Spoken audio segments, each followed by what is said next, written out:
Ridge capping.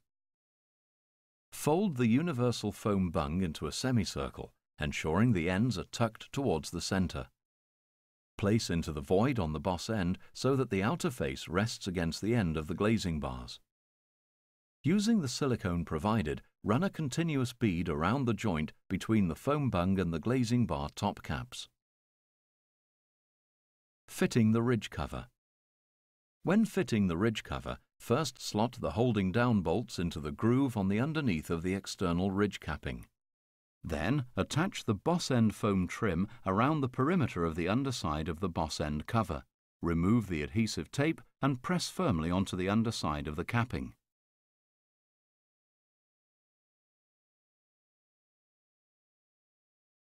Slide the finial fully onto the ridge capping as far as it'll go. Slide the pieces of cresting into the open-ended channel of the external ridge cover. The last piece of cresting may have to be trimmed.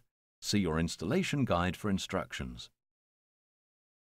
Lift the ridge capping assembly onto the top of the ridge assembly and push down so that it locates on the prongs of the ridge centre. Slide the rectangular washer up the holding down bolts until it touches the ridge wings and finger tighten the nylon nut onto the holding down bolts to make the external ridge capping secure. Primary seal to host wall.